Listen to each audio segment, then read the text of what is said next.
আমাদের এলাকার অনেক হুজুর জর্দা খান, খিতাল লাগি খান। আপনারা ইতা বালা না, ইতা সারি দাও। জর্দা খাওয়া কি জায়েজ? আপনার মতামত কি? ডক্টর জাকির নায়েকের লেকচার শুনেছিলাম জর্দা তামাক খাওয়া যাবে না, আপনার মতামত জানতে চাই। জি, ডক্টর জাকির নায়েক ঠিকই বলেছেন, জর্দা তামাক খাওয়া যাবে না।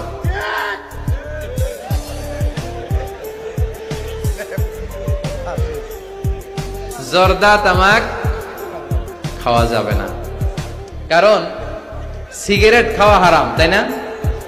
যদিও অনেকে হারাম বলতে চায় না, মাকরুহে তাহরিমি বলে। মাকরুহে তাহরিমি বললে তো একই কথা, করিবুন ইলাল হারাম, হারামের কাছাকাছি। তো সিগারেটে যেটা পুরে পুরে খায়, আগুন দিয়ে পুরায় খায়, জর্দার মধ্যে ওটা আস্তে আস্তে চাবায় খায়। কথা বলেন। তো সিগারেট যদি হারাম হয়, জর্দা তো আরো আগে হারাম। এই জর্দা, সিগারেট এগুলোর সাথে মুসলমানের সম্পর্ক নাই। এই সিগারেটের যে ধোঁয়া, এটা জাহান্নামের আলামত। ধোঁয়া পাওয়া যাবে কই? কথা কয় না। জাহান্নামে থাকবে আগুন। সিগারেট খেতে কি লাগে? আগুন খায়, আগুন পেটের ভিতরে ঢুকে, আসে না নাই?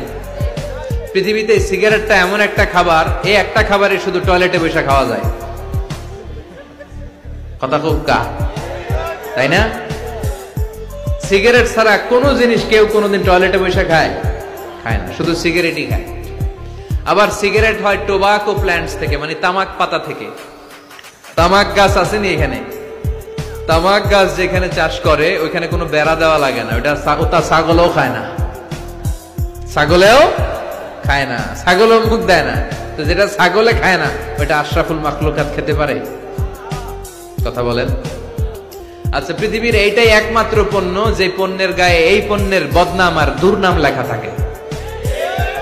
এটার গায়ে লেখা থাকে স্মোকিং কজেস ক্যান্সার, ধূমপান কর্কট রোগের কারণ, ধূমপান করলে ক্যান্সার রোগ হয়। আছে না নাই? আচ্ছা, কোন চকলেটের গায়ে যদি লেখা থাকে এই চকলেট খাওয়া মাত্রই ডায়রিয়া হয়, খাইবেন? কমু তোরটা তুই খা, তোর ডায়রিয়া হোক। কথা বলেন। কেউ খাবো না, কারণ এইটার বদনাম লেখা এটার গায়ে, খামু কেন?